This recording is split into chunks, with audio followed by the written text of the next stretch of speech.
કુંભાર નહીં, આ માટીનો ઘડનાર ભગવાન અને આ માટીનો ઘડનાર કુંભાર. ભગવાને પહેલાંથી અમને ભગતનું પદવી આપીશ. હા, ઓલો શેર માટીનો ઘડનાર ભગવાન છે અને આ ઘડુલો ઘડનાર કુંભાર છે. હા, 5 આંગળીયા પિંડો ચાલો. આ 5 આંગળીયા ચાલવાનું. એટલે 5 ભીતર અંદર, 5 ભીતર બહાર, 5 ભીતર 5 બારા. હા, આ દાદા કેમ કાઢ્યો ગોળો? એ રાખમાંથી રાખ નાખવી પડે, એને દણ કહેવાય. દણ કહેવાય. હા, આ ઘડી ઘડી અને ખાડા કરી અને રાખમાં નાખવાના હોય. પછી ઠરી જાય એટલે પાછા ફરીને ઘડવાના હોય. એટલે ઠરવા મૂક્યા હતા. હા, આ ઠરવા મૂક્યા હતા. એટલે ઠરવા મૂકવાના રાખમાં દાટી દાટી. હા, એટલે તાજા હોય. નકર દાદા આ ચાકડો રહ્યો એમાં પણ શંકર ભગવાનની બધી વસ્તુ હોય ને ચાકડા. હા, એમાં આરા હોય એનું શું કહેવાય? એને ખાવું આવે. અને એ છે ને આ વિષ્ણુ ભગવાનનું ચક્ર છે આપેલું. વિષ્ણુ ભગવાન. વિષ્ણુ ભગવાનનું એ ચાકડો રહ્યો. હા, એ સાંકડો વિષ્ણુ ભગવાન આપેલો. અને જે એને દોરો આમ માટેનું વાસણ ઉતારીને કાપવાનું હોય ને, એ શંકર ભગવાને આપેલી છે. એની જનોય આપેલી છે. જનોય આપેલી છે. અને એક ઉપર પટરી રાખે આમ પાલિશ કરવાનું. એ શંકર ભગવાનનો લંગોટ છે. લંગોટ. હા, અને જે પાણીની કુંડી જે હોય, પાણી આમ રાખવાનું, એ ભગવાનનું કમંડળ છે. અને જે આમ ફેરવવાની લાકડી આવે એ એનો ધોકો છે, લાલિયો ધોકો. વાહ, શંકર ભગવાનનો. આ ભગવાને આપેલું છે. બધાય માણસોને બધું ભગવાને આપી દીધું. પછી છેલ્લે કુંભાર રહ્યો. કુંભાર રહ્યો એટલે ભગવાન પાસે ગયા કે પ્રભુ અમને કાંઈક તો આપો કે. પણ કે હવે બધાને જે વસ્તુ હતી બધાને ખેડૂત બધાને ધંધા આપી દીધા કે તને શું આપવાનું હવે કાંઈ છે નહીં કે.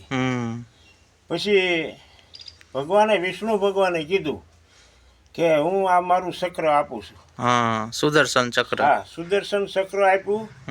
પછી શિવજીએ આ જે લાકડી, કમંડળ, જનોય એ બધું ભગવાને એને આપ્યું. પણ કે અમારે આની માં કરવાનું શું?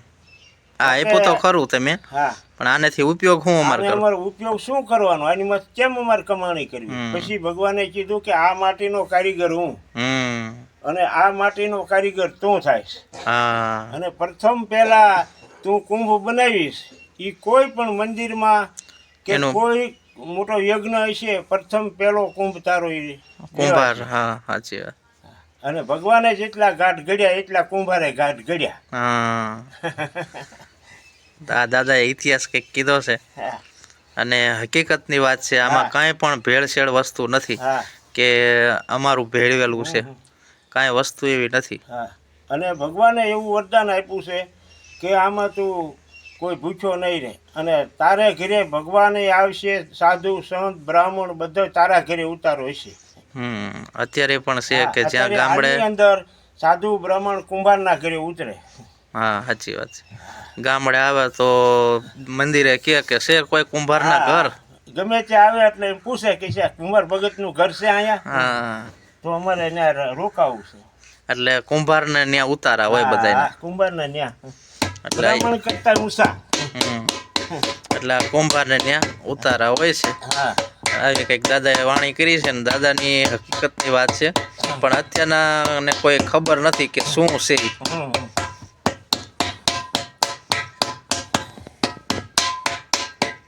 એટલે બેસી જાય એટલે એવી રીતે રાખમાં દાટવાના. ક્યારે ઘડ્યા દાદા? કાલ ઘડ્યા હતા ને આજ પાછા 2 વાર હતા. આજ ઘડવાના. હજી 2 વાર ઘડવાના. 3 વાર ઘડ્યા, ત્રીજી વાર છે.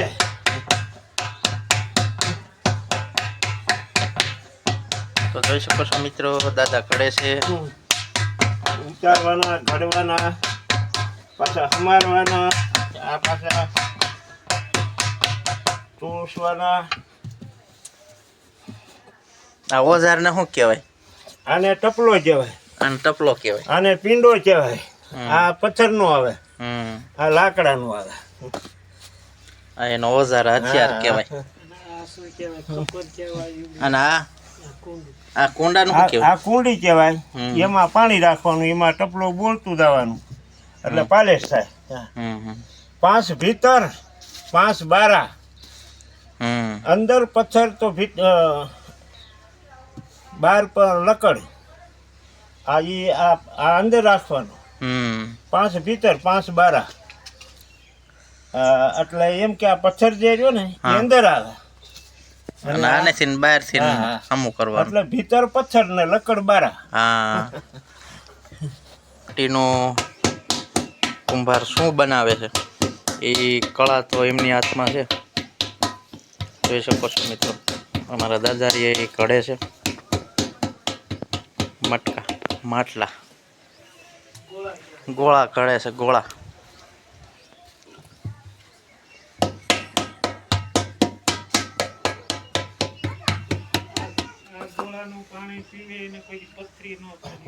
હા આ અસલ વસ્તુ છે. આ દેશી ફ્રીજ ગણાય. દેશી ફ્રીજ કહેવાય. અને આ પીવો, આ પાણી આમાં રાખેલું પીવો એટલે કોઈ દી શરીરમાં કોઈ રોગ ન થાય. અત્યારના બધા ફ્રીજ આવી ગયા, ઠંડુ ને બંડુ ને. આ દેશી પાણી આમાં થાય. હા, ઈ ઓલા જે ભંભા કેરબામાં આવે એ બધા કેમિકલ આવે. આ દેશી, દેશીમાં આ દેશી માં. હા એમ પેટમાં કરે.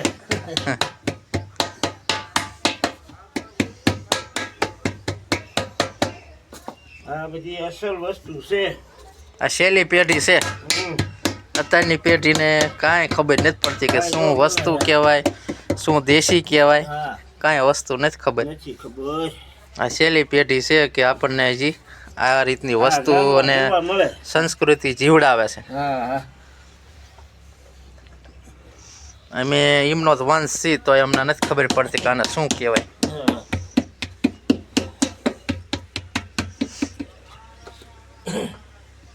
એ દાદા શું કરો?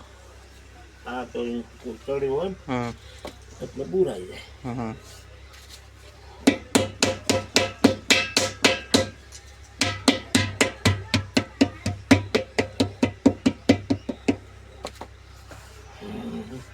કમ્પ્લેટ આ કમ્પ્લીટ થઈ ગયું. પોસા હાથે જ ચાલવો પડે ને. હા, હા. કાલ ઘડ્યા હતા અને આજ પાછા કીડાય છે. હજી કડવાના એક હજાર નહીં હવે નહીં. હવે પૂરું, હવે ડાયરેક્ટ પકાવવામાં. હા, હવે સુકાય એટલે એને કલર કરવાનો, શીતળ બનાવવાનું અને પછી પકવવાનું. એને શું કહેવાય દાદા? આને હમ આ કોંજ કહેવાય. કોંજ. કોંદ. હા, ખાલો ગુણ કોંજ કહેવાય. હા, ગોળો રાખવાનો હા, કોંદ ગોળ કહેવાય. રાખવાનો કોંજ કહેવાય.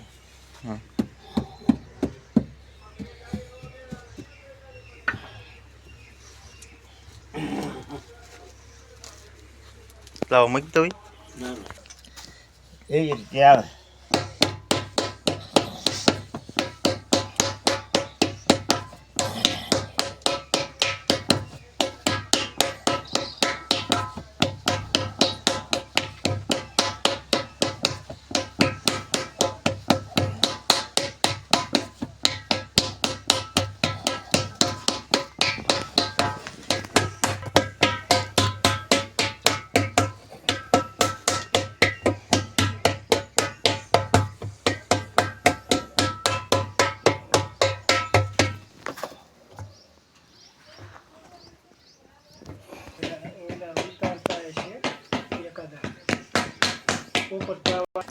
આ મિત્રો માટી છે.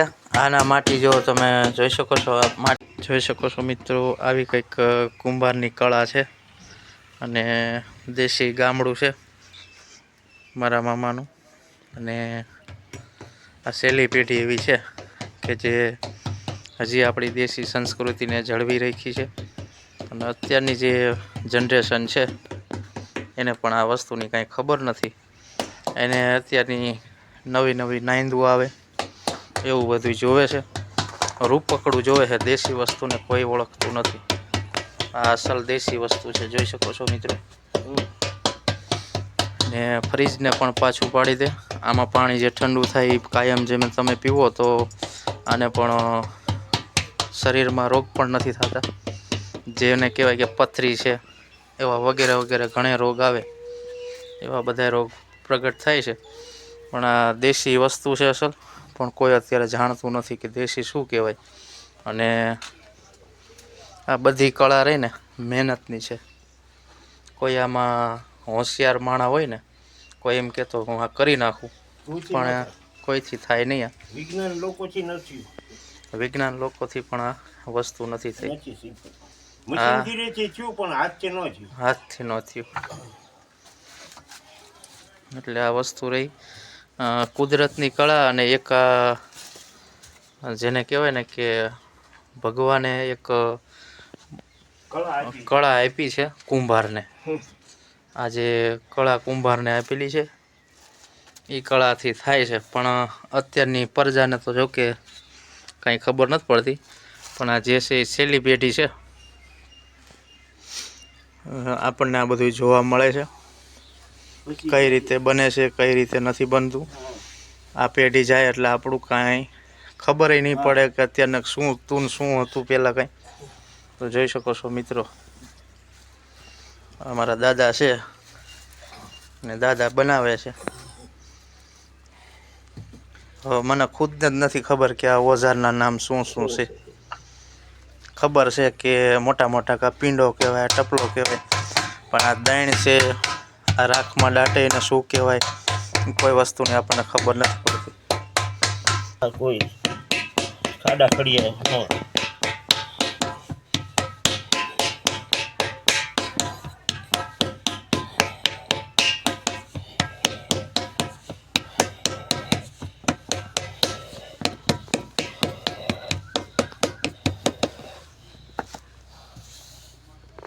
બની ગયો. હે ભગવાન, કાશી માટીનો ગાઢ ઘડુલો ઘડી ઘડી થાક્યો કુંભાર. કુવે પર આસન જોગી ખડા, પાણીડા કેની મસે જાઉં મોરી મૈયા. જય હો, જય હો.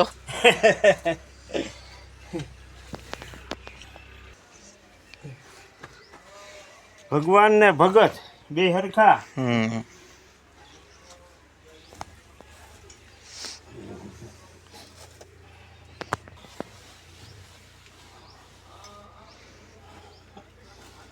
ભક્તિ શ્રીબાઈ ને આપી.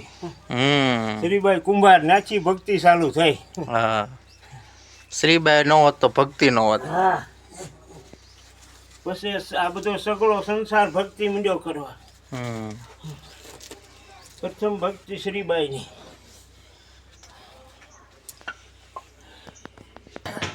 આને ચક્ર એટલે કે ચાકડો કહેવાય. અત્યારનો ચાકડો છે. અને તમને દેશી ચાકડો દેખાડું. જો આ દેશી ચાકડો છે. આમાં બધી વસ્તુ શિવ ભગવાન શ્રી ભોળાનાથની છે. આ એમના પહાડા છે, આ એમની ડૂટી છે, અને આ વગેરે વગેરે ગમે બધી વસ્તુ છે એમાં. પછી આપણને આમાં કંઈ ઇતિહાસની ખબર ન હોય, પણ આમાં બધું આવે.